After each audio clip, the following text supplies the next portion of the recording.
हरि ओम श्री गुरु पुनः ब्रह्मदेवाय नमः।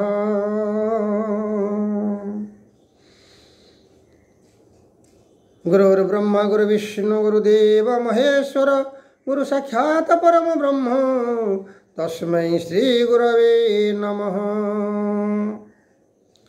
पूर्व प्रसंग आमर थिले माँ सतरूपा बापा मनु महाराजा कन्या देवहूति की कर्दम ऋषि को समर्पित करछंती। विवाह कार्य साधी। विवाह कार्य उद्देश्य है भगवान जन्म नेबे को रूप ना कपिल मुनि रूप भगवान जन्म नेबे। महाराजा परीक्षित को सुखदेव गोस्वामी कहते जे भगवान जन्म नेबा को हेले आमको सेपरी गोटे परिवेश सृष्टि करा पड़ो। जपरी जेकोसी जगह घरटे तैयारी कले घर पर विभिन्न प्रकार जो सरंजाम बा जिनिस दरकार ताकू सब जोगाड़ कर सारा पर जमी आम घरटे करवा जोगाड़ न ताले घर कर घर संपूर्ण हो पार ना। प्रत्येक कर्म पाई आमको से कर्मर कौन माने जिनिस आमर दरकार ताले एठी कौन दरकार होची ना। सुखदेव गोस्वामी कहते हे राजा परीक्षित जेते चेष्टा कले भी आमे भगवान को पुत्र रूपे पाई परिबा नाही। तार माध्यम हला ना जे पर्यंत आम मनरे कामर विकार भाव अच्छी कामनार विकार भाव अच्छी से पर्यंत भगवान आसबे नहीं।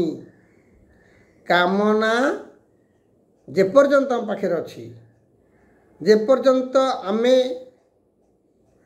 काम क्रोध लोभ मोह मद मत्सर आक्रांत होइके अच्छे जे पर्यंत आमे सत्संगी होई नाही जे पर्यंत आमे परोपकार करी नाही जे पर्यंत आमर निष्काम भक्ति आसी नाही निष्काम भाव आसी नाही। राजा परीक्षित सुन निष्काम भाव जे पर्यंत आसी नाही आउ आमे जे पर्यंत कामांध होइछे काम विकार भाव आमर अच्छी आमर सांसारिक बंधन को सांसारिक कर्म को आमे आनंद बोली भावुछे सांसारिक कर्म को आमे सर्वश्रेष्ठ कर्म करुचे जे याठुआ भल कर्म किछि नाही एवं मोर मोर मोर मोर है कि दुनिया जाक समस्त कहूँ मोर आ कार न हो। भागवत सुंदर कथा क्वेश्चन तेणु भागवत कहगला गोटे कथा आउ भागवत प्रथम पद कहगल जाइछंती जे नमई नृसिंह चरण गोविंद नमई नृसिंह चरण गोविंद अनादि परम कारण गोविंद लीला विधृत कलेवर गोविंद देव मानवे गोचर गोविंद। बोलाने देख बार हरि बोल। माँ माने बापा माने शुणुंट देखुंट भागवत पाठ कला पूर्वर प्रथम पद आम कहवा कौन ना नमई नृसिंह चरण अनादि परम कारण नम्रता नमई नई पर नम्रता भाव आण। संसार केते बड़ सागर ता भितर आम केते कौन समुद्र देखीचे समुद्र भितर आम छाड़देले कुआड़े जा तेणु ये बड़ा संसार भितर आम चलप्रचल केते कुआड़े करवा केते क्या देखा क्या केते मिसवा ना गोटे भाव रखा आम नम्रता। शुक महामुनि कहते परीक्षित महाराज शुण नम्रता भाव जे पर्यंत न आसी से पर्यंत तुम ज्ञान आसब ना। नम्रता भाव ही सत्य नम्रता भाव ही सात्विक भाव सात्विक भाव तुम मन जो आस सात्विक भाव तुम माने आसला से तुम कौन है ना ज्ञानी हेल सात्विक भाव ज्ञानी ତେଣୁ ନମ୍ରତା ଭାବ ନା ଆସିଲେ ସାତ୍ୱିକ ଭାବ ଆସିବ ନାହିଁ। ନମ୍ରତା ଭାବ ବାରମ୍ବାର ଆପଣମାନଙ୍କୁ କହୁଛି, ନମ୍ରତା ଭାବ ରହି ପଡ଼, ନିଷ୍କାମ ଭାବରେ କର୍ମ କର, ନିଷ୍କପଟ ଭାବରେ କର୍ମ କର, କାହାରି ତମେ ଆକ୍ଷେପ କର ନାହିଁ। ଜଗତମୟ ହରି, ହରିମୟ ଜଗତ ସବୁ ସମସ୍ତଙ୍କ ଠାରେ ଭଗବାନ ବିରାଜମାନ କରିଛନ୍ତି। କହିଲେ ମନୁ ମହାରାଜଙ୍କର ପୁତ୍ରୀ ଦେବହୂତି ଆଉ କର୍ଦ୍ଦମଙ୍କର ଏପର୍ଯ୍ୟନ୍ତ କ'ଣ ନା କାମ ବିକାର ଭାବ ଅଛି। ଯେତେ ବିକାର ଭାବ ଆସିଯିବ କାମ ଉପରେ, ସେତେବେଳେ ଭଗବାନ ଆସିବେ। ଯାହା ହଉ ସତ୍ସଙ୍ଗ ମାଧ୍ୟମରେ ପ୍ରଭୁଙ୍କର ନାମ ଜପ ମାଧ୍ୟମରେ ଉଭୟଙ୍କର କାମରେ ବିକାର ଆସିଗଲା।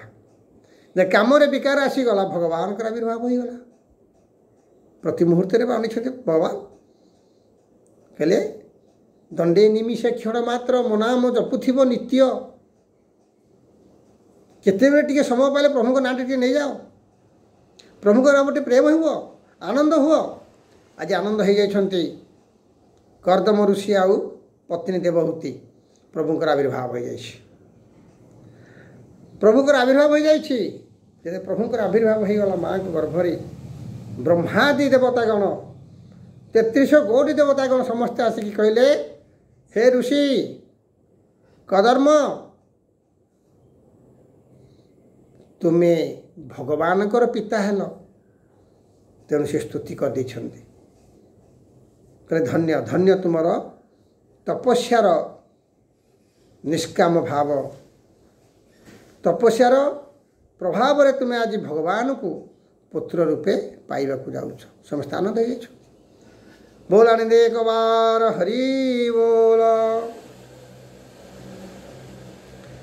ଯେତେବେଳେ ଶାସ୍ତ୍ର କୁହେ, ଯେତେବେଳେ ଜୀବ ଭଗବାନ ପାଇଁ ଆତୁର ହୁଏ, ପ୍ରଭୁଙ୍କ ପାଇଁ ଯେତେବେଳେ ଆମର ଆତୁରତା ଆସେ, ପ୍ରଭୁଙ୍କ ପାଖରେ ଯେତେବେଳେ ଆମେ ସମର୍ପିତ ହୋଇଯାଏ, ପ୍ରଭୁଙ୍କର ଗୁଣକୁ ବର୍ଣ୍ଣନା କରେ, ପ୍ରଭୁଙ୍କର ରୂପକୁ ବର୍ଣ୍ଣନା କରେ, ପ୍ରଭୁଙ୍କର ଲୀଳାକୁ ବର୍ଣ୍ଣନା କରେ, ପ୍ରଭୁଙ୍କର ଧାମକୁ ବର୍ଣ୍ଣନା କରେ, ମୁଣ୍ଡିଆଟିଏ ନାଖେ ମାରେ, ପ୍ରଭୁ ତୁମେ ଶ୍ରୀକ୍ଷେତ୍ରରେ ବସିଛ, ହେ କାଳିଆ ସାମନ୍ତ, ପଞ୍ଚକୋଶୀ ଭିତରେ ତୁମେ ଅଛ, ପାଦ ଟିକେ ପଡ଼ିଗଲେ ଆମେ ସମସ୍ତେ ଭୁଲି ଯାଉଛୁ।